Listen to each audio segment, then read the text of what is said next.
রাজনীতি শুধু ক্ষমতার খেলা নয়, অর্থনীতি শুধু সংখ্যার মেলা নয়, সমাজনীতি কেবল তত্ত্বের জাল নয়, আর দুর্নীতি শুধু শিরোনামে আটকে থাকা গল্প নয়। যে কথাগুলো আমরা প্রতিদিন শুনি কিন্তু সহজভাবে বুঝতে পারি না, যে সিদ্ধান্তগুলো আমাদের জীবন বদলে দেয় কিন্তু কেউ সহজ করে বলে না। এখানে আমরা চেষ্টা করব জটিল কথাকে সহজ ভাষায় ব্যাখ্যা করতে, অস্পষ্ট বিষয়কে স্পষ্ট করে তুলতে। এখানে কথা হবে সহজে, প্রশ্ন হবে সোজাসাপটা, যেন আপনি সহজে বুঝতে পারেন, ভাবতে পারেন এবং সঠিক সিদ্ধান্ত নিতে পারেন। আমন্ত্রণ কঠিন কথা সহজে, সাথে আছি আমিন আল রশিদ।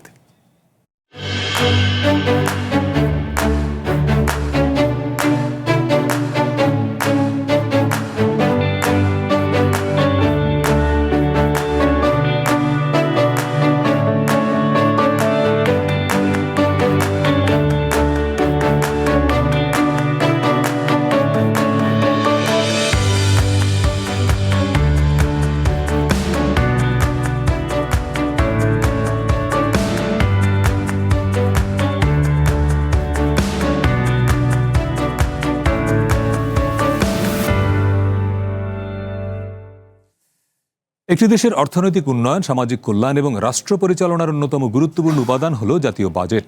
সাধারণভাবে বাজেটকে রাষ্ট্রের আয় ব্যয়ের পরিকল্পনা হিসেবে দেখা হলেও এর সঙ্গে গভীরভাবে জড়িত থাকে রাজনৈতিক সিদ্ধান্ত, ক্ষমতার ভারসাম্য এবং বিভিন্ন শ্রেণী পেশার মানুষের স্বার্থ। তাই বাজেট কেবল অর্থনৈতিক দলিল নয়, এটি রাজনৈতিক দর্শন এবং রাষ্ট্রীয় অগ্রাধিকারেরও প্রতিফলন। এ কারণেই বাজেটকে ঘিরে রাজনীতি একটি গুরুত্বপূর্ণ আলোচ্য বিষয়। প্রধানমন্ত্রী এবং অর্থমন্ত্রী শুরু থেকেই বলছেন, ক্ষমতায় এসে তারা একটি ভঙ্গুর অর্থনীতি পেয়েছেন। প্রশ্ন হলো, সেই ভঙ্গুর অর্থনীতিকে শক্তিশালী করার বিষয়ে এবারের বাজেটে সরকারের রাজনৈতিক অঙ্গীকারের প্রতিফলন কতটা ঘটল? এবারের বাজেটে বিএনপির রাজনৈতিক দর্শন, তার ৩১ দফা এবং নির্বাচনী ইশতেহারের প্রতিফলনই বা কতটা ঘটেছে? এসব নিয়ে আমাদের আজকের কঠিন কথা সহজে আমাদের স্টুডিওতে আছেন বিএনপির কেন্দ্রীয় কমিটির সহ স্থানীয় সরকার বিষয়ক সম্পাদক এবং সংরক্ষিত নারী আসনের সংসদ সদস্য শাম্মী আক্তার, আপনাকে স্বাগত। আছেন বাংলাদেশের বিপ্লবী ওয়ার্কার্স পার্টির সাধারণ সম্পাদক সাইফুল হক, আছেন জাতীয় পার্টির মহাসচিব ব্যারিস্টার শামীম হায়দার পাটোয়ারি। আপনাদের সবাইকে স্বাগত জানাই। আমি জনাব সাইফুল হক আপনাকে দিয়ে শুরু করি। ভূমিকায় যেটি বললাম যে আমাদের বর্তমান প্রধানমন্ত্রী এবং অর্থমন্ত্রী দুজনই, আপনি খেয়াল করেছেন যে বেশ কয়েকবার বলেছেন যে তারা একটা ভঙ্গুর অর্থনীতি পেয়েছেন।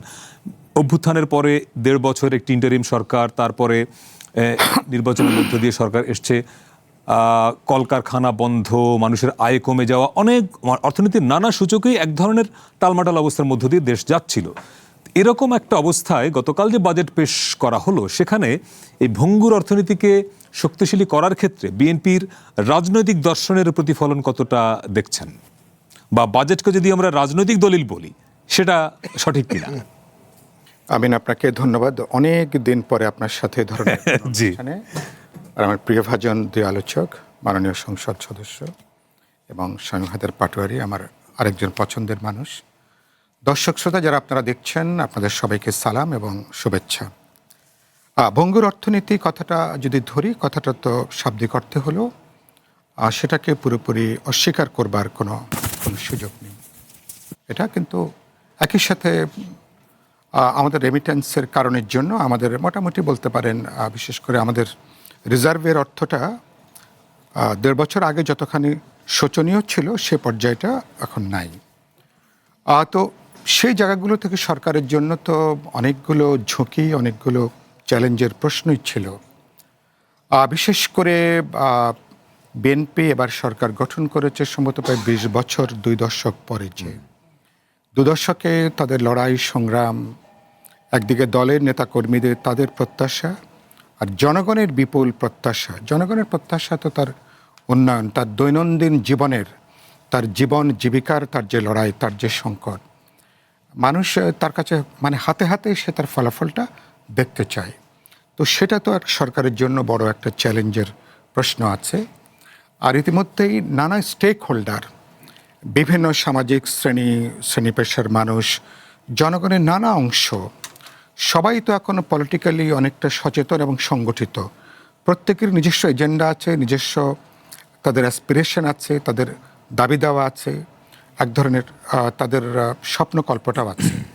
এটাকে বাজেটের মধ্যে ধারণ করতে পারাটা যথেষ্ট জটিল এবং কষ্টকর। আমি মনে করি ৩.৫ মাস বা ৪.৫ মাসের মধ্যে বাজেট উত্থাপন করাটা, এটা আমি মনে করি অল্প দিনের মধ্যে আমি যেটা গতকালকে পার্টির বিপ্লবী ওয়ার্কার্স পার্টির স্টেটমেন্টে বলা হয়েছে, আমাদের সীমিত সামর্থ্যের মধ্যে জনপ্রত্যাশার একটা আধা দিয়ে একটা প্রয়াস আমরা দেখছি জনগণের প্রত্যাশা পূরণ করবার জন্য।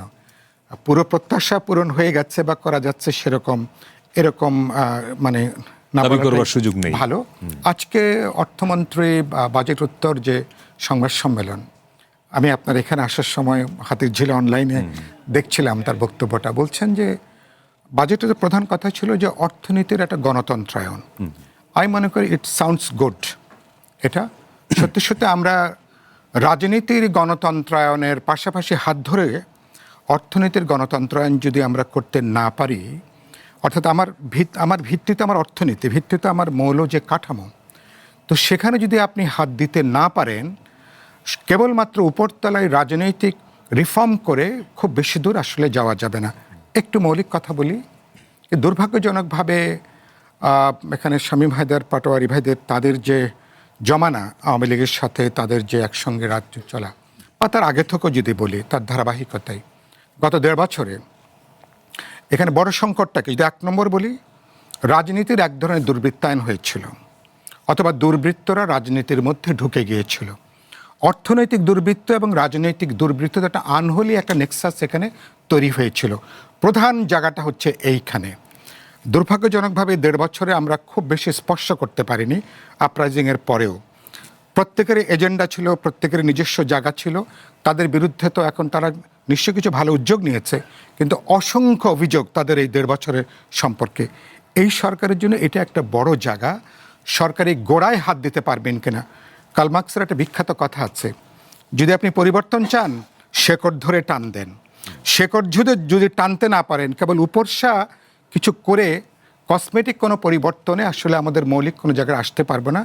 বিএনপি আপাতত বলতে পারেন একটা উদারনৈতিক গণতান্ত্রিক দেশে যাবার জন্য মানুষের বিপুল যে প্রত্যাশা, এই জন্য সোশ্যাল সেফটি নেট থেকে শুরু করে সমাজের নানা অংশের মানুষের ইমিডিয়েট চাহিদা পূরণ করবার একটা অগ্রাধিকার স্বাভাবিকভাবে যে কোনো ইলেকটেড গভর্নমেন্টের জন্য থাকে।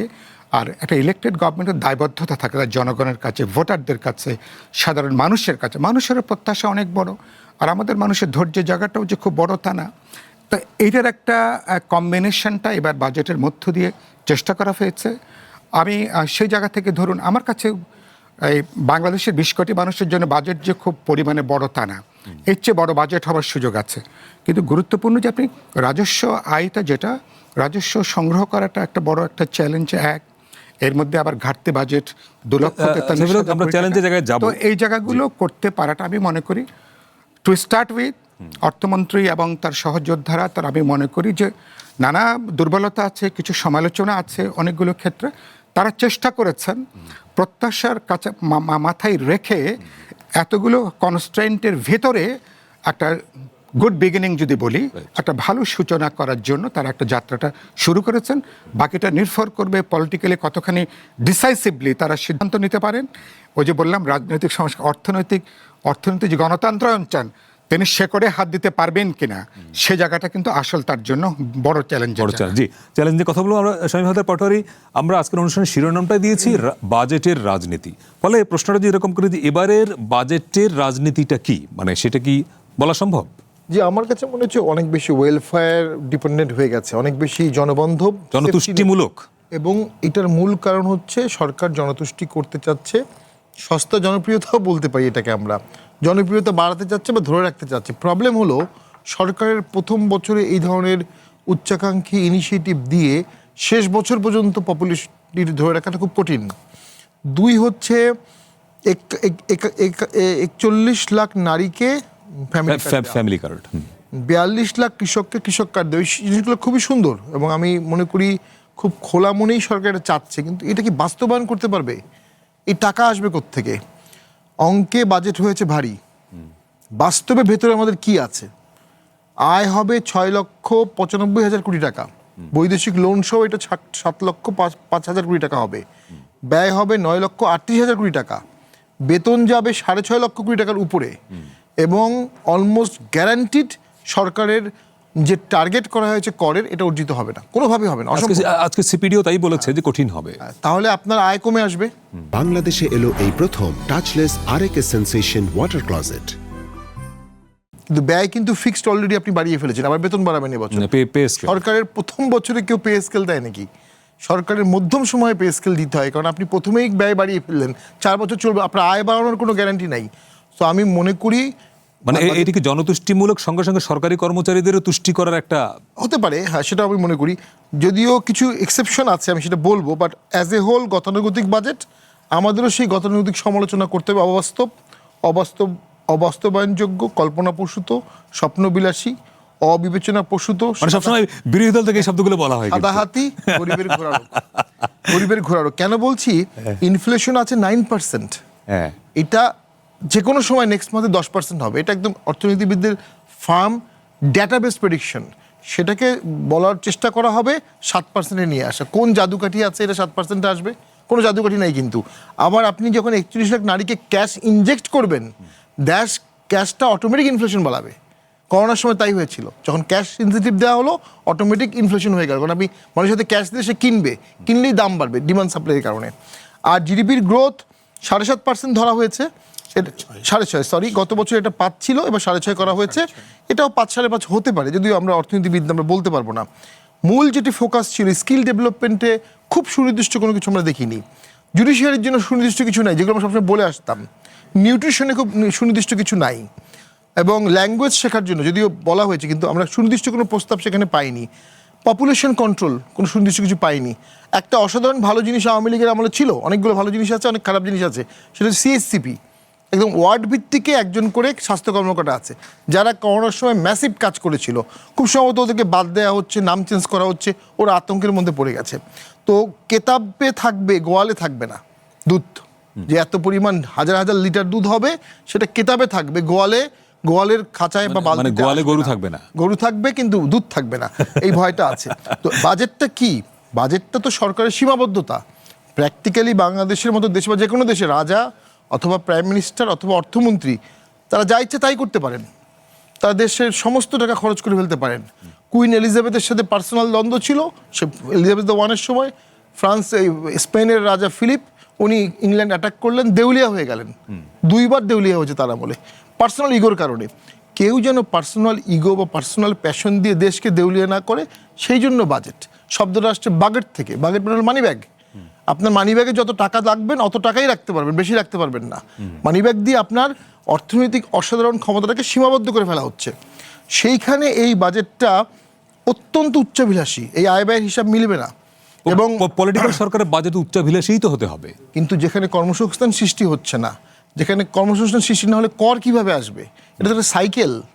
আপনি যখন কর্মসংস্থান সৃষ্টি না করে ক্যাশ টাকা দিচ্ছেন মানুষকে, সে তো এটা দিয়ে কর্মসংস্থান তৈরি করবে না। বরঞ্চ আপনি 14,000 কোটি টাকা যে ফ্যামিলি কার্ডকে দিচ্ছেন, এইটা 14,000 তরুণকে 1 কোটি টাকা লোন দেন উইথ মনিটর। মানে 14,000 তরুণকে যদি দেন, 14,000 তরুণ 10টা করে চাকরি জোগাড় করবে, তাহলে আপনার 11 লক্ষ চাকরি হয়ে যাবে, 1,40,000 চাকরি হয়ে যাবে। সো আপনি কর্মসংস্থান সৃষ্টি না করে যখন অন্যদিকে যাচ্ছেন, এটা করের উপর ইম্প্যাক্ট পড়বে।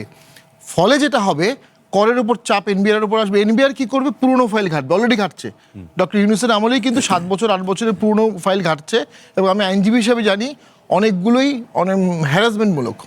7 বছর, 19 সালের ফাইল, 20 সালের ফাইল, এগুলো বাড়বে। যখন এগুলো আরও বাড়বে, তখন ব্যবসায়ীরা আরও সংকুচিত হবে, ব্যবসা গুটিয়ে ফেলবে, তাদের আয় ব্যয় মিলবে না। বাংলাদেশ কিন্তু সবসময়ই আপনাকে কর দিতে হয়, ঘুষ দিতে হয়, চাঁদাবাজ দিতে হয়, এবং আপনার ট্রান্সপোর্টে, ট্রাফিকে, ফুয়েল এক্সেস, এই 4টা খরচ করের বাইরে।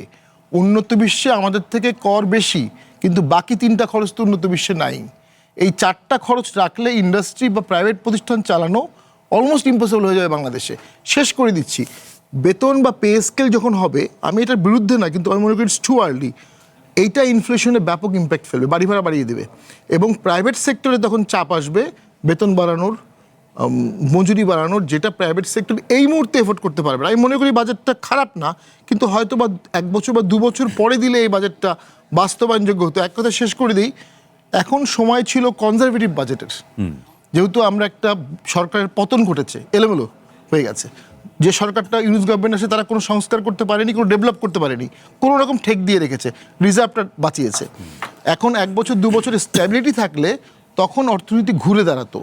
অর্থনীতি ঘুরে দাঁড়ানোর আগেই যদি আপনি অনেক বেশি খরচ করে ফেলেন, এই খরচটা আমাদেরকে আবার ঘুরে ফিরে লোনের কোথা থেকে আসবে সেটা শাম্মী আক্তার, দুজনই যেই জায়গাটা ফোকাস করলেন যে জনতুষ্টিমূলক একটা বাজেট, এবং যেটা হয় একটা সরকার দীর্ঘদিন পরে বিএনপি যেহেতু এসছে, মানুষের প্রত্যাশা তার কাছে অনেক বেশি, ফলে একটা প্রত্যাশার চাপ, আবার বাস্তবায়ন আমি করতে পারবো কিনা, আমার পকেটে পয়সাটা আছে কিনা, অনেক খরচের খাত তৈরি করলাম কিন্তু আমার আয়ের খাতটা অত বেশি না।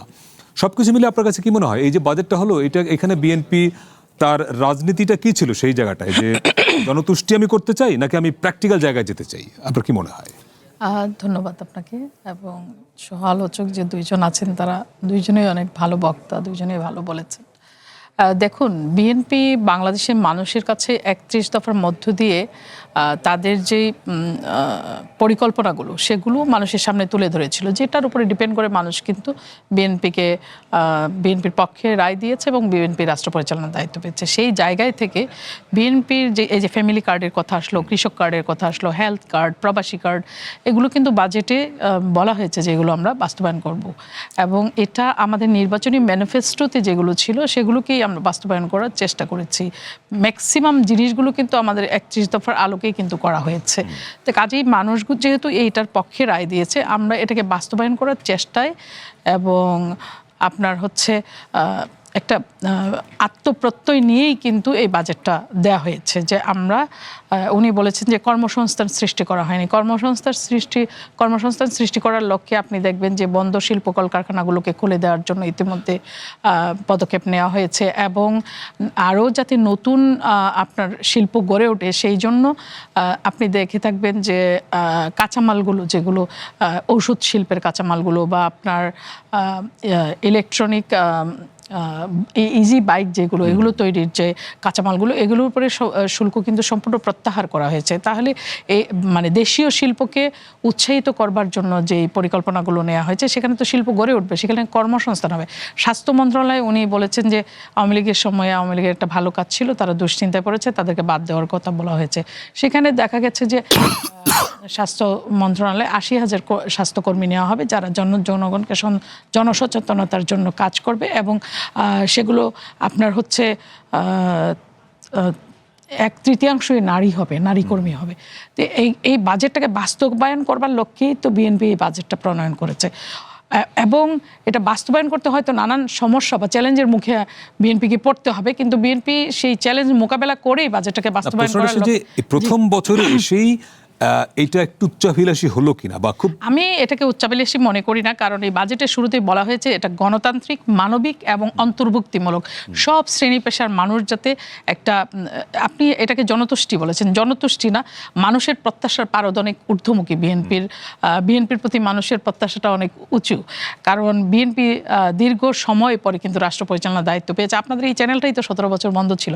17 বছর পরে আপনি যখন এটা ওপেন করেছেন, আপনার যারা দর্শক মানে শ্রোতা আছেন, যারা ছিলেন অতীতে, তাদের তো প্রত্যাশার পারদটা অনেক ঊর্ধ্বমুখী না এই চ্যানেলকে ঘিরে। সেই রকমই বিএনপি যেই রাষ্ট্র পরিচালনার দায়িত্বটা পেয়েছে, আপনি দীর্ঘ 17 বছর পরে বিএনপি এই দায়িত্ব নিয়েছে কাঁধে। তো বিএনপির প্রতি বাংলাদেশের মানুষের তো প্রত্যাশার পারদ অনেক ঊর্ধ্বমুখী। সেই ঊর্ধ্বমুখী প্রত্যাশার পারদকে যাতে আমরা ছুঁয়ে যেতে পারি সেটাকে মাথায় রেখেই তো আমরা আমাদের বাজেট পরিকল্পনা করেছি বা বাজেট দিয়েছি। বিএনপি সরকার বাজেট দিয়েছে, এই বাজেট আমরা বাস্তবায়ন করবার সর্বোচ্চ চেষ্টা করব। আপনি এটার পজিটিভ সাইডগুলো দেখেন না কেন, এত বড় একটা বাজেট, আপনার স্বাধীনতার আজকে প্রায় এটা 55 বছর হয়ে গেল, এত বড় একটা বাজেট কি আর কখনো হয়েছে নাকি? আমরা তো এত বড় বাজেট দিয়েছি। স্বাস্থ্য প্রত্যেক বছর অঙ্কে তো প্রতি বছরই বাড়বে। আপনার হচ্ছে স্বাস্থ্য খাতে সর্বোচ্চ বরাদ্দ দেওয়া হয়েছে, মেয়েদেরকে স্নাতক পর্যন্ত পড়াশোনা ফ্রি করে দেওয়া হয়েছে, মেয়েরা যাতে উদ্যোগগুলো নিশ্চয়ই সাইফুল হক তিনিও বলেছেন যে উদ্যোগগুলো নিশ্চয়ই প্রশংসনীয়, কিন্তু আপনি আপনার পকেটে টাকা আছে 100 কিন্তু আপনি খরচ করতে চাচ্ছেন 200। আমি 200 টাকা ইনকাম করার রাস্তা তো এর মধ্যে খুলে দিয়েছি। আমি এই যে শুল্কগুলো প্রত্যাহার করেছি, আমার শিল্প প্রতিষ্ঠান গড়ে উঠলে আমার তো ইনকাম বাড়বে। এখানে আমার এই মানে যে ইনকামটা বাড়বে সেই ইনকামটা দিয়ে আমি এই জায়গাটায় নিশ্চয়ই ব্যালেন্স করব এবং করতে পারবো বলেই তো আমি এইরকম একটা উদ্যোগ গ্রহণ করেছি। এবং আপনি আমাদের যে মানবিক প্রধানমন্ত্রী জনাব তারেক রহমান, তিনি তো ধরেন দীর্ঘ প্রায় অনেক বছর উনি দেশের বাইরে 17 বছর উনি দেশের বাইরে ছিলেন। তো এই যে বাইরে ছিলেন ওই সময় উনি তো দেশকে নিয়ে ভেবেছেন। আমরা বারবারই তখন দাবি করেছি যে উনি দেশকে নিয়ে ভাবেন, দেশের মানুষকে নিয়ে ভাবেন। ওনার এই ভাবনাগুলো, ওনার এই চিন্তাগুলোর প্রতিফলন কিন্তু ঘটছে প্রতিনিয়ত। উনি চেষ্টা করছেন যে সকল ক্ষেত্রে মানুষ যাতে মানে একটা সুন্দর, স্বাভাবিক, সমৃদ্ধ জীবনযাপন করতে পারে, সেইটাকে মাথায় রেখেই কিন্তু উনি ওনার প্রতিটা পদক্ষেপ গ্রহণ করছেন। আপনি ভালো দিকগুলোকে সামনে নিয়ে আসেন না কেন? 17 বছর তো মানুষ এখানে গণতন্ত্র পায়নি, এখানে আইনের শাসন ছিল না, এখানে ন্যায় বিচার ছিল না, কিচ্ছু ছিল না, এখানে জুডিশিয়ারি বলতেই তো কিছু ছিল না। সেই যেখানে মানে চিফ জাস্টিসকে পালিয়ে যেতে হয়েছে ওভারনাইট, যেখানে কোনো কিছুই ছিল না, সেই জায়গায় ভঙ্গুর অর্থনীতি শুধু না, আপনি তো শূন্য থেকে একটা জিনিস শুরু করেছেন, আপনাকে আবার রিবিল্ড করতে হচ্ছে সব কিছু। রাষ্ট্রের সকল প্রতিষ্ঠানকে ধ্বংস করে দেওয়া হয়েছে। আপনি নির্বাচন কমিশন বলেন, জুডিশিয়ারি বলেন, এডুকেশন বলেন, ইকোনমি বলেন, কোনো কিছু তো তারা রাখে নাই। লুটপাতের রাজত্ব কায়েম করেছিল তারা। সেই জায়গা থেকে বিএনপি এসে বাংলাদেশের মানুষের দায়িত্ব নিয়েছে। বিএনপি বাংলাদেশের মানুষকে আবার স্বপ্ন দেখতে শিখিয়েছে। বিএনপি মানুষের ভিতরে এই প্রত্যয় জাগাতে পেরেছে যে বাংলাদেশের মানুষ চাইলে পারবে, বাংলাদেশের মানুষ এটাকে বাস্তবায়ন করবে ইনশাআল্লাহ। একটা বিরতি নিয়ে আরো আসবো আমরা, নিশ্চয়ই বিএনপির এবারের বাজেটের রাজনীতিটা আরেকটু ডিটেইল বুঝবার চেষ্টা করবো। সাইফুল হক, একটা বিরতি নিয়ে আসছি। দর্শক, আমরা একটা ছোট্ট বিরতি নিয়ে ফিরছি, একটু পরেই থাকবেন কঠিন কথা সহজে আরো বলবার চেষ্টা করবো। দেশে এলো এই প্রথম টাচলেস আরএকে সেন্সেশন ওয়াটার ক্লজেট। বিরতির পরে আবার স্বাগত কঠিন কথা সহজ অনুষ্ঠান। আমাদের সঙ্গে আছেন শাম্মী আক্তার, সাইফুল হক এবং শামীম হায়দার পাটোয়ারি। সাইফুল হক, বাজেটকে রাজনৈতিক চিন্তার দলিল অনেক সময় বলা হয় সরকারের যারা বাজেটটা দেয়, কিন্তু এই বাজেটের উপর অনেক সময় রাজনৈতিক সংস্কারটা ডিপেন্ড করে। ফলে এই বছরের যে বাজেট আপনি গতকাল আমাদের অর্থমন্ত্রী দিলেন, সেইখানে এই বাজেট দিয়ে যে রাজনীতির মধ্যে আমরা আছি সেই রাজনীতির সংস্কারের কোনো গন্ধ পাচ্ছেন বা এটা সম্ভব? আপনাকে ধন্যবাদ। আমি মনে করি গতকাল মাননীয় অর্থমন্ত্রীর তার যে বাজেট প্রস্তাবনা, সেখানে তিনি বিএনপির এই 20 বছর পরে আর এবার এই যে সরকার গঠন, এবং তিনি আমাদের অর্থমন্ত্রী এই প্রথম তিনি অর্থমন্ত্রী হিসাবে বাজেট দিলেন, তিনি এটা প্রেক্ষিত তিনি বর্ণনা করেছেন। এবং তিনি দেখলাম বলতে বলতে তিনি আমাদের এই গণতন্ত্রের লড়াই, ফ্যাসিবাদ বিরোধী লড়াই, যুগপৎ আন্দোলন, তিনি এগুলোর একটা প্রেক্ষিত তিনি উল্লেখ করেছেন। উল্লেখ করে অর্থাৎ তিনি এই প্রেক্ষিতটা এসে যে কথাটা যেটা বললেন যে মানে এটা বলে তিনি এর একটা রেশনাল দাঁড় করিয়েছেন। আপনি আপাকে যে প্রশ্নগুলো করছিলেন বা কিছুটা শামীম হায়দার পাটোয়ারিকে আমি একটু রেসপন্ড করতে চাই। রাজনৈতিক সরকারের কাজটা কি? প্রথমত রাজনৈতিক সরকার দায়িত্ব নেবে, রাজনৈতিক সরকার ঝুঁকি নেবে। যেই সরকার ঝুঁকি নিতে পারে না সেটা কোনো রাজনৈতিক কোনো সরকার না। ঝুঁকি নেবে ব্যক্তি বা গোষ্ঠীর জন্য না, ঝুঁকি নেবে দেশের জন্য, 20 কোটি মানুষের জন্য, কোটি কোটি ভোক্তাদের জন্য। তারা ঝুঁকি নেবে, তো তারা দায়িত্ব নেবে। আর যে সরকারের এত বিশাল ম্যান্ডেট, 2/3 মেজরিটি, ধরুন আমি নিজেও তো ধরুন এই ঢাকা 12 থেকে আপনারা যেখানে করছেন, আমি তো এখান থেকে ইলেকশন আমি করেছিলাম। মানুষের যে প্রত্যাশা, মানুষের যে স্রোত, মানুষের যেটা ডেমোক্রেটিক যে ট্রানজিশন মানুষ যেটা দেখতে চায়, তাহলে রাজনৈতিক সরকারকে তার জন্য কিছুটা ক্যালকুলেটেড ঝুঁকি নেবার প্রশ্ন আছে। ঝুঁকির মানে পাগলামির অর্থে না, ঝুঁকি মানে ছাদ থেকে ঝাঁপ দেয়া না। ঝুঁকি মানে নিশ্চয়ই ছাদ থেকে আপনি ঝাঁপ দেবেন না, তার মানে যেটা অ্যাচিভেবল। আর বাস্তবে আমি প্রায় বলি, মানুষকে আমরা যে বলি না মানুষ যে অমৃতের সন্তান, অমৃত তো মানে কেউ কখনো আমরা দেখিনি বা খাইওনি। তাহলে অমৃত মানে বলা হয়েছে মানুষের বিশাল সম্ভাবনার কথা বিবেচনা করে।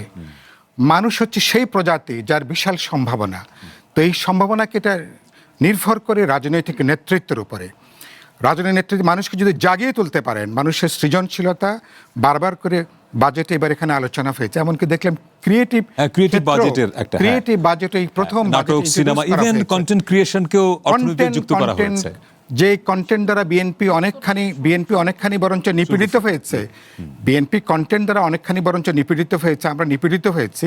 বাট বিএনপি এবার বাজেটে কিন্তু সে কন্টেন্ট ক্রিয়েটারদের ক্ষেত্রেও সেখানেও একটা স্পেশাল একটা বরাদ্দের জায়গা সেখানে এসছে। তাহলে প্রথমত আপনাকে ঝুঁকি নেওয়ার প্রশ্ন, মানুষের আস্থাটা অর্জন করার প্রশ্ন। তাহলে একটা মানুষকে জাগিয়ে তোলা, ওই যে কুম্ভকর্ণ না, যে 6 মাস খায় 6 মাস ঘুমায়। তাহলে আমাদের যে বিপুল যে পটেনশিয়াল মানুষের অবরুদ্ধ ছিল, মানুষের চিন্তা চেতনা, তার যে সৃজনশীলতা, তার যে কর্মস্পৃহা, তাহলে যে কোনো পলিটিক্যাল গভর্নমেন্টের যে দায়বদ্ধতা জনগণের কাছে, সে মানুষকে জাগিয়ে তুলবে। সে মানুষের মধ্যে অসাধারণ কর্মস্পৃহা সে জাগে, এটা হচ্ছে প্রধান রাজনৈতিক কর্তব্য। তারেক রহমান সাহেব উইথ অল লিমিটেশনস চেষ্টা করছেন একটা কাজের সংস্কৃতিটাকে গড়ে তোলবার জন্য। সাম্যাপারা তার সাথে দৌড়াতে পারবেন কিনা, হাঁটতে পারবেন কিনা, বা তার মন্ত্রীরা সবাই হাঁটতে দৌড়াতে পারছেন কিনা আমি খুব নিশ্চিত না। অনেক হয়তো তারা হয়তো চেষ্টা করছেন। আমার পাড়ায় এক মন্ত্রী থাকে, তার মনে হয় এখন ঘুমটুমের সমস্যা হচ্ছে, বেচারা উঠতে অনেক দেরিতে, এখন বেচারাকে অনেক আগে উঠতে হয়। তার 3টে মন্ত্রণালয়। আচ্ছা না না আচ্ছা তাকে উঠতে হয় আগে, তো তার তো অনেকগুলো তার সমস্যা হয়েছে। 2 নম্বর হচ্ছে যে তাহলে মানুষের আস্থাটা অর্জন করা। প্রথমত সরকার প্রথম কাজ হচ্ছে, তোমরা যে সরকারকে ইলেক্ট করলে, ইট ইজ ইয়োর গভর্নমেন্ট, এই আস্থাটা গভর্নমেন্টকে দেওয়াটা হচ্ছে খুব গুরুত্বপূর্ণ। কিছুটা অ্যাম্বিশাস মনে হতে পারে, কিন্তু মানুষের তো অ্যাম্বিশন নিয়েই তো মানুষ চলে। যে মানুষের স্বপ্ন নেই সে মানুষ একেবারে মৃত মানুষ। তাহলে স্বপ্নচারী হওয়াটা অত্যন্ত গুরুত্বপূর্ণ, জাগিয়ে তোলা। এখন স্বপ্নটা যাতে দুঃস্বপ্নে পরিণত না হয়, সেখানে আমি 3-4টা গুরুত্বপূর্ণ কাজ কি সরকারের জন্য। মানুষ দেখতে চায় কি, সাধারণ মানুষ বাজারে গেলে আমার জিনিসপত্রের দাম বাড়বে না। এবং ইতিমধ্যে আমি আজকে একটা অনুষ্ঠানে বলেছি প্রেস ক্লাবে, ওখানে শ্রমিকদের সমাবেশে, কোনো যদি মার্কেটের কোনো বিক্রেতা যদি দাম বাড়ে, আপনারা চ্যালেঞ্জ করবেন। অনেকে বাজেট দেওয়ার আগে তারা কিন্তু দাম বাড়িয়ে দেয়। কারণ এবার প্রায় অধিকাংশ পণ্যের যেগুলো মানে শুল্ক বা নিত্য পণ্যের কিছুটা দাম বরঞ্চ কমার কথা, ডাউনওয়ার্ড স্লোপ। আজকে আমাদের টেলিভিশনে যে রিপোর্ট হয়েছে তাতে আমরা দেখেছি কারওয়ান বাজারে আমাদের রিপোর্টার গেলেন যে তার কোনো প্রভাব নাই। প্রভাব নাই, তাহলে এগুলো হচ্ছে গভর্নমেন্টকে মনিটর করা, কঠিন একটা সার্ভেলেন্সের মধ্যে আনা। আজকে কালকে দিলেন আজকেই পড়বে আমি সেটা বলছি না, কিন্তু এই জায়গাটা একটা করা, এটা গেল একটা। 2 হলো যে মানুষের এই যে বিদ্যুৎ, গ্যাস, যেগুলো খুব গুরুত্বপূর্ণ জ্বালানি, এটাকে সহনীয় পর্যায়ে রাখা, এটা খুবই গুরুত্বপূর্ণ আমি মনে করি। তারপরে ইন্টারন্যাশনাল মার্কেটের প্রশ্ন আছে, এগুলো বিবেচনার মধ্যে রাখা। আর পলিটিক্যাল গভর্নমেন্টের গুরুত্বপূর্ণ কাজ হচ্ছে আমাদের মতন দেশে রাজনৈতিক স্থিতিশীলতাকে আপনি রাখতে পারছেন কিনা। কারণ এবার আমাদের একটা ভাইব্রেন্ট একটা অপোজিশন আছে, সেই ভাইব্রেন্ট অপোজিশন ধরুন পার্লামেন্টে আসছে। আমি তাদেরকে বলেছি যে পার্লামেন্টে প্রথম সেশনে দেখলাম গভর্নমেন্টকে তারা ফ্যাসিবাদ হিসেবে আখ্যায়িত করছেন। এবং যদি আপনারা ফ্যাসিস্ট গভর্নমেন্ট হিসেবে অলরেডি কথাটা বলে ফেলেন, তখন পার্লামেন্টে আপনাদের কোনো কাম নাই, এখন আপনাদের কাম হবে রাজপথে কাম হবে। যদি জেনুইনলি মনে করেন, জামাত যে আনুষ্ঠানিক মানে ব্রিফিংটা করেছে, সেখানে তারা বলেছে এই বাজেট পাশ হলে যে দেশের অর্থনীতি মাটির সাথে মিশে যাবে, এবং তারা বলছে এই বাজেটের দুর্নীতি এবং লুটপাটের বাজেট। আমি বলছি আমরা অতীতে বিরোধী দলের কাছ থেকে এরকম কথাই শুনতাম। আমি খুব দুর্ভাগ্যজনক, আমি শামীমকে অনেক বেশি রেশনাল লোক মনে করি। শামীম অনেকের চেয়ে অনেক, শামীম আজকে যে সমস্ত বিশেষণ ব্যবহার করলো বাজেটটা বলতে যাই, আমি অ্যাটলিস্ট শামীমের কাছ থেকে আমি এই কথাগুলো আমি এক্সপেক্ট করিনি। শামীম একেবারেই বরং এই বাজেট ডেফিনেটলি বিরোধী দলের ভাষায় বলেছেন। গতানুগতিক প্রতিক্রিয়া আমি আমার 50 বছরের রাজনৈতিক জীবনে সমত এই প্রথম গতকালকে আমি নট বিকজ অফ যে আমি বিএনপির সমর্থনে ভারতে ইলেকশন করেছি, কিন্তু এই বাজেটের যে কম্পোজিশন, একটা চেষ্টা আছে, একটা উদ্যোগ আছে এই জায়গাটা। কিন্তু আমি আবার বলেছি যে কিন্তু তলে হাত তারা দেননি, এটা শ্রেণী হিসেবে দিতে পারবেন কিনা সেটা একটা বড় প্রশ্ন, সেটা অন্য প্রশ্ন। কিন্তু এটাকে আপনি ঠিক গতানুগতিক বাজেট ঠিক আপনি বলতে পারবেন না। এখন এই যে মানুষটা ভোট দিয়েছে সে মানুষকে তো আপনি তাকে একটা কনফিডেন্স দেবেন। আর আমি মনে করি এই আমাদের এই সমস্ত বিরোধিতাগুলো আগের জমানায় বিরোধিতা করলে হবে না। আমি যদি মনে করি গতানুগতিক একটু বলতে হবে, তাহলে কোন কোন ক্ষেত্রে আমি কথাটা বলেছি, যারা আছেন তাদেরকে আমি দায়িত্ব দিই। ধরুন বিপ্লবী ওয়ার্কার্স পার্টি যদি এই মুহূর্তে যদি দায়িত্ব নেয়, সেটা আরেকটা প্রশ্ন, কি করবে। শামীমরা একসময় গভর্নমেন্টের পার্ট ছিলেন, শামীমরা যখন করলেন তখন তারা কি দিয়েছেন সেটা তো আমরা জানি। এটা আমার কথা যে আমরা যেখানে, যেমন আমি একটা ছোট্ট কথা বলি, আপনি এখন ব্যাংক অ্যাকাউন্ট খুলতে গেলে আপনার টিন দেখাতে হবে, এটা তো ভয়াবহ একটা চিন্তা। এটা তো আমার কৃষক, আমার সাধারণ শ্রমজীবী মানুষ গভর্নমেন্টের সোশ্যাল সেফটি নেটওয়ার্কের অনেকগুলো বেনিফিট পেতে গেলে ব্যাংকে তার ব্যাংক অ্যাকাউন্ট লাগে। তাকে যদি টিন সার্টিফিকেট যদি জমা দিতে হয়, টিন থাকলে বলবেন যে প্রত্যেক বছর রিটার্ন জমা। আমি টিন থাকলে আপনি এরপরে আপনি চাপাবেন, আপনি রিটার্ন জমা দেন, আপনি এখন ট্যাক্স জমা দেন, ঠিক আছে। তাহলে এটা একটা স্ববিরোধী জায়গাটা। স্বামী আমার উচিত হবে এগুলো আগামী যখন আলোচনা শুরু হবে এসব ব্যাপারগুলো সিরিয়াসলি অপোজ করা। এগুলো হচ্ছে আপনি বেশি বেশি দড়িটা একসাথে না টানি। বেশি জোরে টানতে গেলে শামীম হায়দার পাটোয়ারির মধ্যে ওইটাই দড়ি ফোকাস করছেন দড়ি যে উনি ছেড়ে যাবে। একসঙ্গে অনেক কিছু করতে চাওয়া। আমি আমি একটু শামীম হায়দার পাটোয়ারি অনেক কিছু করতে গেছে, আপনার কাছে আসবো একটু সময় নেন। কিন্তু সরকারকে আমি বলছি যে প্রয়োজন ক্ষেত্রে আমি সমালোচনা করব, আমি তার ভুলটা ধরিয়ে দেবো এটার জন্য। বলছে যে এটা 1 বছরে বাস্তবায়ন করবে না, এটা বাস্তবায়ন করতে আচ্ছা গেলে আমাদের মিনিমাম 3 কিন্তু আমি বরঞ্চ উদ্যোগটাতে বাস্তবায়ন যোগ্য করা কিনা সেখানে আমি Right. একটা সরকার যদি পলিটিক্যাল কমিটমেন্ট থাকে, আমি একটা ডিসাইসিভ রোল নেব এবং এই বিএনপির মধ্যকার দলীয় বিবেচনা আমি কাজ করব না, আমি নেশনের বিবেচনা কাজ করব। কোনো জায়গায় আমি বরাদ্দ দেব, সেটা কিন্তু আমি কে বিরোধী দল কিনা অন্য জায়গায় কিনা আমি এগুলো বিবেচনা করব না। খুবই পরিষ্কার। আমি মনে শামীম করি হায়দার পাটোয়ারি তার তাহলে মানে কি আসতে পারে। শামীম আক্তার যেরকম বললেন যে আপনি গতানুগতিক প্রতিক্রিয়া দিয়েছেন, মানে যেটি সাইফুল হক আশা করছেন না।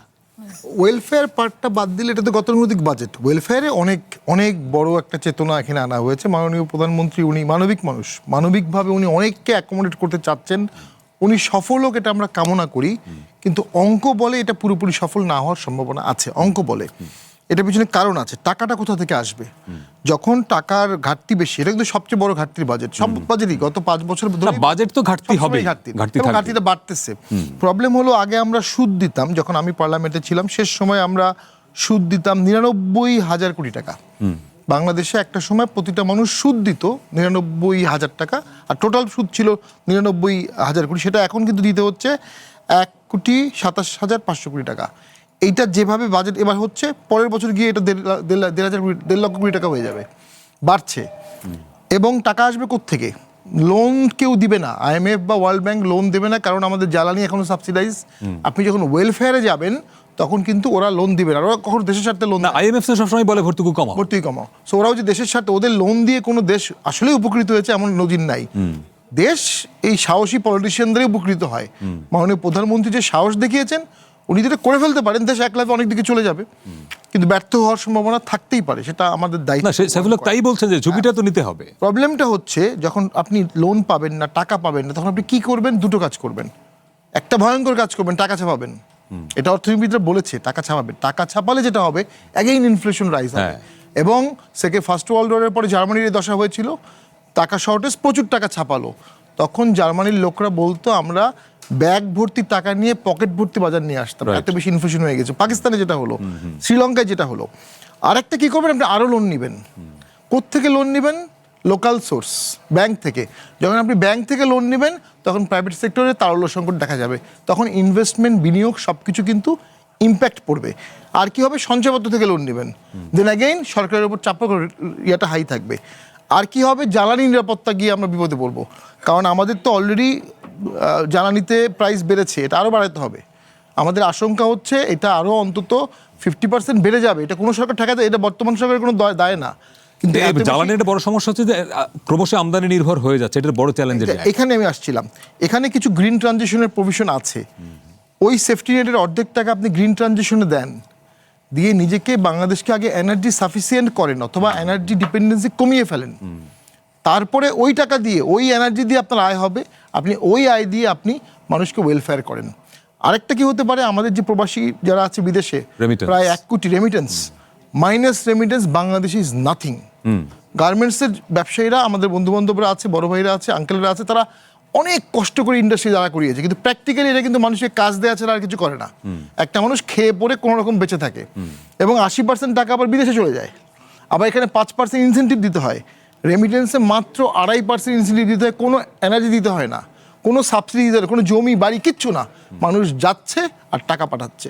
সরকার বিপুল অঙ্কের টাকা, থোক টাকা রেমিটেন্সের মাধ্যমে পাচ্ছে।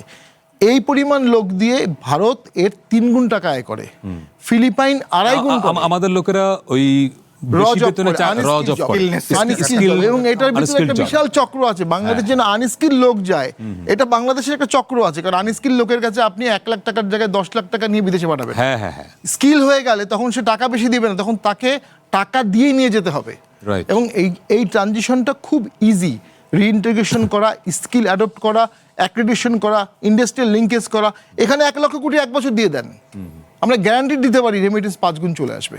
ওই টাকা দিয়ে যত ইচ্ছা ওয়েলফেয়ার করেন, কিন্তু আমরা কখনোই স্কিল ডেভেলপ, গত 10 বছর দেখিনি আর কি, স্কিল ডেভেলপমেন্টে আমরা ফোকাস করছি। ল্যাঙ্গুয়েজ শেখান, বাংলাদেশ থেকে যারা বিদেশে যাচ্ছে ওই দেশের ভাষাটা শিখে যাক, সে ওই দেশে ডাবল টাকা আর্ন করবে। পদক্ষেপ নেওয়া এগুলো পদক্ষেপ আছে, কিন্তু কারিগরি শিক্ষা, এবার নেওয়া হয়েছে। স্কিল, তারপরে কিন্তু ল্যাঙ্গুয়েজ। বিশাল যে জনগোষ্ঠী যায় সামনে একটা- আমরা 10 যেহেতু- লক্ষ, জি। শেষ করে দিচ্ছি, যে বিশাল জনগোষ্ঠী যায় 10 লক্ষ, তাদের তুলনায় বরাদ্দ এবং সুবিধাটা খুবই অপ্রতুল। তো আর যেটা করা উচিত, ওদের জন্য মাইগ্রেশন যারা ওয়ার্কার আছে, শ্রমিকদের জন্য ওদের জন্য টিকিট প্রাইস ব্লক করা উচিত, কারণ তারা অনেক সময় বেশি টাকা দিয়ে যেতে হয়। ওদের জন্য বাংলাদেশি ইউনিভার্সিটিতে আলাদা করে দেওয়া উচিত, ওদের জন্য ছেলেমেয়েদের জন্য হসপিটাল, বাবা মাদের জন্য হসপিটাল করা উচিত, সেপারেট স্কুল উন্নত ব্যবস্থা রাখা উচিত, তাদের বাবা মার জন্য প্রবীণ সেবার ব্যবস্থা রাখা উচিত, ল্যাঙ্গুয়েজ শেখানো দরকার, আইটি শেখানো দরকার, প্রবাসী ট্রিটমেন্ট করানো দরকার। অ্যাম্বাসি সার্ভিস, তারা অ্যাম্বাসিতে গিয়ে প্রচণ্ড সাফার করে। অ্যাম্বাসি সার্ভিস 24/7 365 দিন রাখা উচিত। যে অ্যাম্বাসেডর বিদেশে যান, তার বেতনটাই প্রবাসী টাকা না দিলে হবে না, ঘুরে এই টাকাটা তার বেতন হিসেবে যায়, কিন্তু অ্যাম্বাসিতে তাদেরকে অপমান করা হয় অথবা তাদের 24/7 সার্ভিস দেওয়া হয় না। তাদের অনেক ভিসা ফি নেওয়া হয়, এগুলো বন্ধ করে দেওয়া উচিত, তাদের পাসপোর্ট ফ্রি করে দেওয়া উচিত। এই সার্ভিসগুলো যখন আপনি দিবেন, তখন তারা রেমিটেন্স বৈধ পথে, ইভেন এক্সিস্টিং টাইমেও বৈধ পথে রেমিটেন্স বেশি বাড়াবে। যখন বৈধ পথে রেমিটেন্স বাড়াবে, তখন অটোমেটিক বাংলাদেশের ইকোনমি আরও ডাবল হয়ে যাবে। তাদেরকে একটা কার্ড করে দেন, রেমিটেন্স কার্ড, ওই কার্ডে সে কত টাকা বৈধ রেমিটেন্স পাঠালো, এটার উপর উনি বাংলাদেশে এসে সুযোগ সুবিধা পাবে, তার সিটিজেনশিপ স্ট্যাটাস নির্ভর করবে। এই জিনিসগুলো যদি করা হয়, গ্যারান্টিড দিয়ে বলতে পারি বাংলাদেশের ইকোনমি ঘুরে দাঁড়ানোর কোনো ব্যাপারই না। মানে এগুলোই কিন্তু সামনে একটা রাজনৈতিক চিন্তারই ব্যাপার, যেহেতু আমরা অনুষ্ঠানে নামই দিয়েছি আজকে বাজেটের রাজনীতি, তার মানে সরকারকে এই পলিটিক্সটাকেও ধরতে হয় যে শুধুমাত্র মাঠের রাজনীতিটাই তো রাজনীতি না। আমরা আজকে একটু দেখতে চাই, আজকে জামাতের যে রিয়াকশনটা বললাম, তারা বলছে যে এই বাজেট পাশ হলে দেশের অর্থনীতি মাটির সাথে মিশে যাবে। এই জামাত কিন্তু আপনাদের দীর্ঘদিনের রাজনৈতিক মিত্র, ফলে এখন তারা এসে এই ভাষায় কথা বলছে কেন আসলে? আচ্ছা, মানে এটা কি গতানুগতিক প্রতিক্রিয়া? স্বাধীনতাতেই বিশ্বাস করে না এরা, তো মুক্তিযুদ্ধেই বিশ্বাস করে। কিন্তু তাদের সঙ্গে আপনারা পলিটিক্স করেছেন। আমরা শুধু করি নাই, আওয়ামী লীগও করেছে। তো সুতরাং রাজনীতির খাতিরে আওয়ামী লীগ করলে আপনাদের করাটা তাতে জায়েজ হয় না, আওয়ামী লীগ যেটা করবে সেটা আপনি কেন করবেন? আপনাদের করাটা না, জায়েজ। তারা সেটা যুগপৎ করা হয়েছে, কিন্তু তারা তো আর আমাদের ছিল না, মানে কি বলে, পার্ট ছিল না। তার যুগপৎ আন্দোলনে যখন আমরা করেছি, অনেক রাজনৈতিক দলই সম্পৃক্ত হয়েছে। আপনি দেখান তো এইবার যে সরকারটা গঠন করা হয়েছে, যেটা আমরা 31 দফায় বলেছিলাম যে সকল রাজনৈতিক দল যারা এই ফেসিবাদ বিরোধী আন্দোলনে আমাদের সঙ্গে হাঁটবে, তাদের প্রত্যেককে নিয়েই সরকার গঠন করা হবে। আমরা সেটা করেছি, আমাদের কথা রেখেছি, আমরা তো এই কাজগুলো করে যাচ্ছি।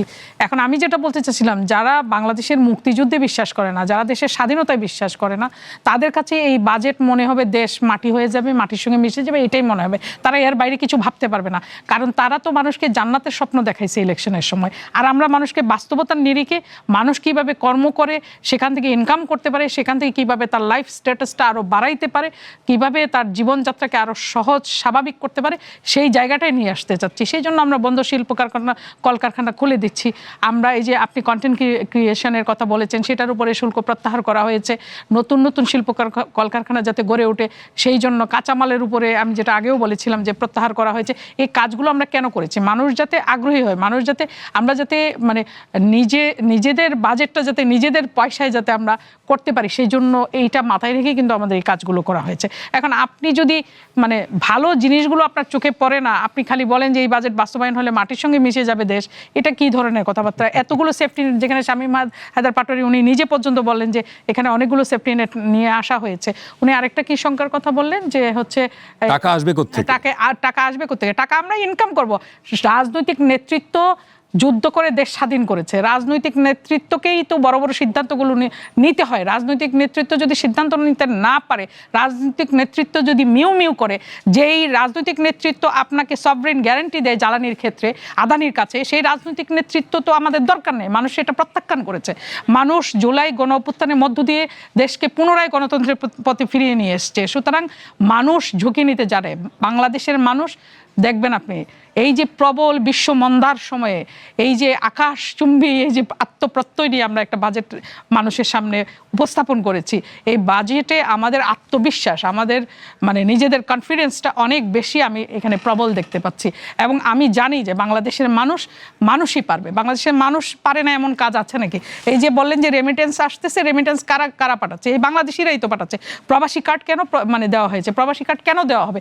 প্রবাসী কার্ড দেওয়া হবে প্রবাসীরা যাতে এই নানান হেনস্থার শিকার হয়, সেগুলো থেকে যাতে তাদেরকে বের করে আনা যায়, সেই জন্য প্রবাসী কার্ড মানে প্রবর্তন করার ব্যবস্থা রাখা হয়েছে। তাহলে আপনি এই ভালো জিনিসগুলো আপনার কাছে ভালো লাগছে না? আপনি একটা শিশু জন্মগ্রহণ করলে তাকে দেখবেন এটা মানুষ তো আর পশু পাখি না ভাই যে জন্ম নিল আর উড়াল দিল। মানুষ জন্ম নিলে মানুষের বাচ্চাটাকে দাঁড়াইতে গেলেও 2টা বছর সময় লাগে। আপনি দাঁড়ানোর সময়টা দেন আমাদেরকে, আমরা তো শূন্য থেকে শুরু করেছি, আমরা করব, আমরা করতে পারবো ইনশাআল্লাহ, এই কনফিডেন্স আমার। আর একটা বিরোধী নিয়ে আসছে, আর একটা বিরোধী ফিরছে একটু পরেই। কঠিন কথা সহজে, বাজেটের রাজনীতির কথা বলছি, সঙ্গে থাকবেন। বাংলাদেশে এলো এই প্রথম টাচলেস আরএকএস সেন্সেশন ওয়াটার ক্লজেট। বিরতির পরে আবারও স্বাগত কঠিন কথা সহজে। আমাদের সঙ্গে আজকে আছেন শাম্মী আক্তার, সাইফুল হক এবং শামীম হায়দার পাটোয়ারি। আমরা কথা বলছি বাজেটের রাজনীতি নিয়ে। শাম্মী আক্তার, বিরতির আগে আপনার কাছে ছিলাম জামাতের প্রসঙ্গে। আজকে একই দিনে নাহিদ ইসলাম, এনসিপির আহ্বায়ক এবং বিরোধী দলীয় চিফ হুইপ, তিনি বলছেন চট্টগ্রামে একটি অনুষ্ঠানে যে বিদেশে পাচার করা টাকা ফেরত আনার ব্যাপারে কোনো নির্দেশনা বাজেটে নেই, যে রাজস্ব আয়ের লক্ষ্যমাত্রা ধরা হয়েছে তা বাস্তবায়নযোগ্য নয়, জুলাই অভ্যুত্থানের যে স্পিরিট তার কোনো প্রতিফলনে অনেক অভিযোগ করেছেন। আমার প্রশ্ন অন্য, যে ধরেন এই জামাত কিংবা এই এনসিপি, এদের সঙ্গেই তো আপনারা জুলাই অভ্যুত্থানে একসঙ্গে ছিলেন এবং এরাই একটা অংশ এখন সরকারে, একটা অংশ বিরোধী দলে। ফলে 2-3 মাসের মধ্যে এসে জামাত এবং এনসিপির নেতাদের কথাবার্তা এরকম হয়ে যায়, মানে একটা একদম দূরত্ব তৈরি হয়ে যাচ্ছে আপনাদের মধ্যে। না দূরত্বের কিছু নাই। দেখুন সরকারে তো ওরা নাই, এনসিপি কি সরকারে আছে নাকি?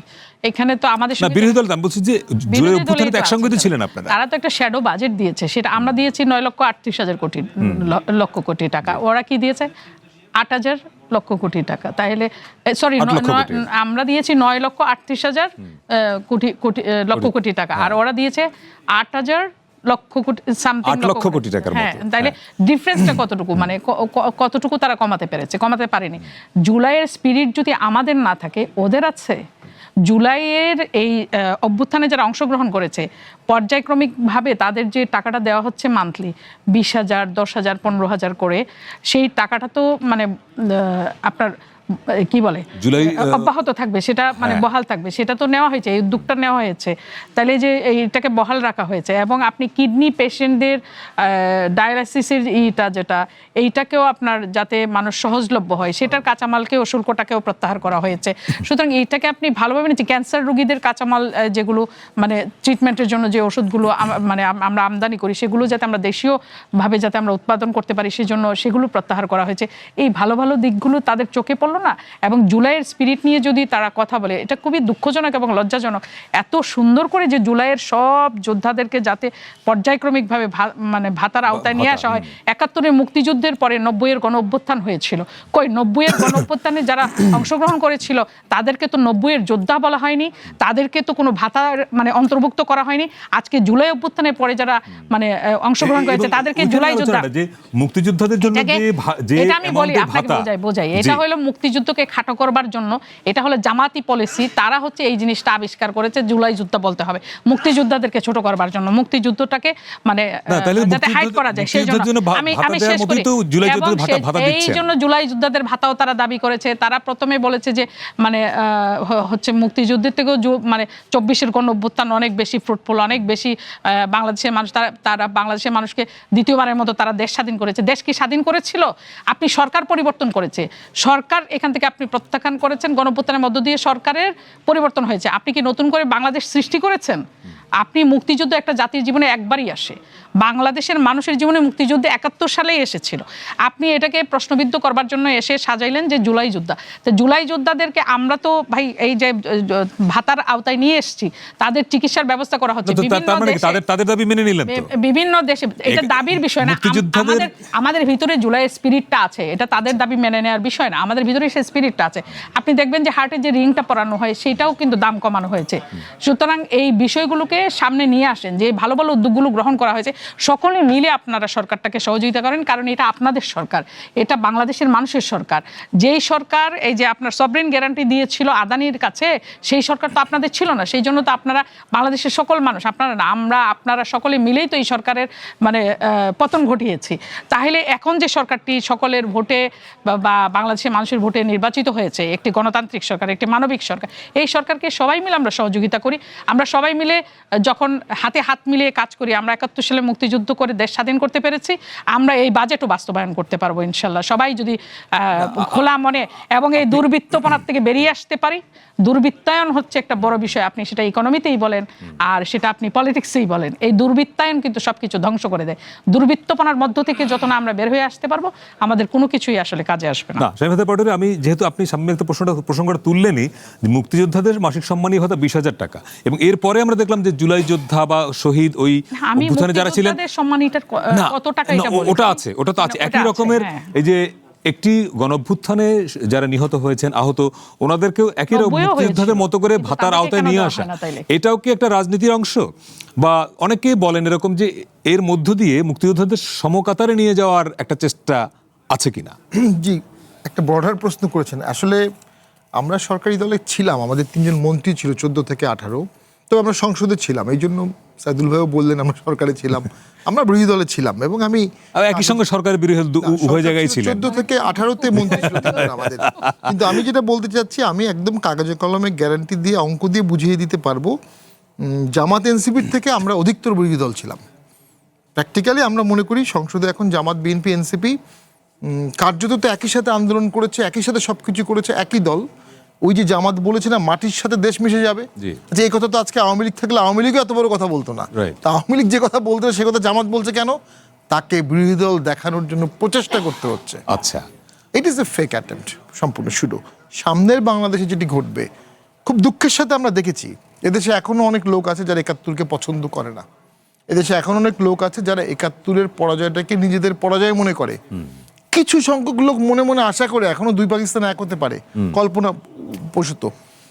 তবে হ্যাঁ, আওয়ামী লীগের দীর্ঘ 17 বছর 16 বছর রিজিম হওয়ার কারণে এই মহলটা আরও অনেকের সাথে একত্রিত হতে পেরেছে, অর্থাৎ অ্যান্টি আওয়ামী বলয়টা বিশাল হয়ে গেছে। সেখানে প্রাথমিক লিড কিন্তু ওরাই নিয়েছিল, কথাবার্তার কাজে বোঝা গেছে। সেক্ষেত্রে জনাব তারেক জি এবং BNP come as a avatar. মুক্তিযুদ্ধের সপক্ষের একটা দল, একজন মুক্তিযোদ্ধার সন্তান এসে সরকার গঠন করে দেশটাকে কিন্তু ওই ধারা থেকে উল্টো দিকে নিয়ে যেতে পেরেছে। কতদিন পারবে আই ডাউট। এটা পিছনে রাজনৈতিক কারণ আছে।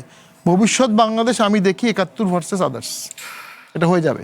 সেখানে বিএনপি আসলে কোন পক্ষ নেবে? আমার ধারণা 71-এর পক্ষই নেবে। না, বিএনপি 71-এর পক্ষেই থাকবে। বীর মুক্তি মানে কি বীর উত্তমের সন্তান এখন প্রধানমন্ত্রী, পক্ষ নিতে গিয়ে তার দীর্ঘদিনের পরীক্ষিত বন্ধু, আন্দোলনের দীর্ঘদিনের সাথীকে কতটুকু রুষ্ট করবে? রাজনীতি তো নিষ্ঠুর বাস্তবতার খেলা। বিএনপির মধ্যে তো ভবিষ্যৎ আওয়ামী লীগের পরিকল্পনা আছে যে আওয়ামী লীগ ফিরে আসলে তারা কিভাবে হ্যান্ডেল করবে। তো এটা যত সহজ, আওয়ামী লীগ ফিরে আসতেছে তাহলে না, যদি আসে, যদি সহজ অঙ্ক মনে হয়, যে আমি এই বিষয়টা বলছি, যত সহজ অঙ্কটা কখনো এত সহজ না। কারণ আওয়ামী লীগ তো বিএনপির সাথে উদার আচরণ করেনি। খালেদা জিয়াকে অকারণে জেলে রেখেছে, তারেক জিয়াকে দীর্ঘদিন দেশে আসতে দেয়নি। পার্লামেন্টে অনেক বেশি আসন, ক্ষমতা যাওয়ার কথা ছিল বিএনপি, অনেক বেশি আসন তাদের দেওয়া উচিত ছিল, মাত্র 6টা দিয়েছে। আওয়ামী লীগ দিয়েছে, তারা 100টা দিলে কি সমস্যা ছিল? তো ওইখানে আওয়ামী লীগ অনেকগুলো বল লুজ করেছে। এখন যেটা সামনের বাংলাদেশ সমস্যা হবে, আওয়ামী লীগ যখন ফিরে আসবে কিনা আপনি বলছেন তো, গতকালকে তো আমরা ফেসবুকে দেখলাম, এগুলো এআই ক্রিয়েট কিনা আমরা তো জানি না, 7-8 জায়গায় তো আওয়ামী লীগ মিছিল করেছে সাহসিকতার সাথে। বিচ্ছিন্ন 8-10 জন লোক মিলে তো মিছিল করে, 8-10 না, কোনো মিছিল অনেক বেশিও হচ্ছে। সবচেয়ে বড় সমস্যা হচ্ছে শেখ হাসিনা যে নিষ্ঠুরভাবে, কঠোরভাবে দেশ চালিয়েছিলেন, তার প্রশাসন, তার বিজিপি, তার আর্মি, পুলিশ, তার দল সব এক সূত্রে কাঁথা ছিল। এইটা এত সহজে বিএনপি করতে পারবে না। আর প্রশাসন, পুলিশ আগে যদি খারাপ কাজ করে থাকে, ওই খারাপ কাজ তারা আর করবে না। অর্থাৎ তারা বিরোধী দলের উপর এক্সট্রিম নির্যাতন করবে না, গুম করবে না, গুলি করবে না। যদি গুম না করে, গুলি না করে, তাহলে এদেশে যে কোনো বড় রাজনৈতিক দলই কিন্তু ফিরে আসা বা যে কোনো আন্দোলন করতে পারে। আজকে আমাদের আলোচনাটা ছিল যদিও বাজেটের রাজনীতি, আমি শেষ করতে হচ্ছে এক লাইনে শেষ করছি। যদি এই পলিটিক্যাল রেজলিউশনটা না হয়, সেটাও অর্থনীতিতে ইম্প্যাক্ট ফেলবে। রাইট, আমরা 30 সেকেন্ড ফেলবে, আমাদের শেষ করতে হচ্ছে। আপনি কি যুক্ত করতে চান কিছু? হ্যাঁ, আপনি তো আমাকে তো না, একদম আমাদের শেষ করতে হচ্ছে। না, একটা হচ্ছে কাউকে তো বিরোধিতা দেখানোর জন্য তো বিরোধিতা করার ব্যাপার। যারা বিরোধী দলে আছেন, এখনো পর্যন্ত মানুষ তাদেরকে কোনো আদর্শিক বিরোধী, কোনো রাজনীতির বিরোধী ওভাবে বড় অংশ বিবেচনা করছেন না, ফলে তাদেরকে দেখাতে হচ্ছে। আর মানুষ তো দেখতে চায় বাজেটটা বাস্তবায়ন হবে। বাজেট বাস্তবায়ন হলে আমাদের সেই প্রত্যাশাই থাকবে, দেশকে যদি মিশে যেতে হয়। অনেক ধন্যবাদ, আজকে শেষ করতে হচ্ছে। দর্শক, এই ছিল আমাদের আজকের কঠিন কথা সহজে। ভালো থাকবেন, দেখা হবে আগামীকাল অন্য কোনো বিষয়ে।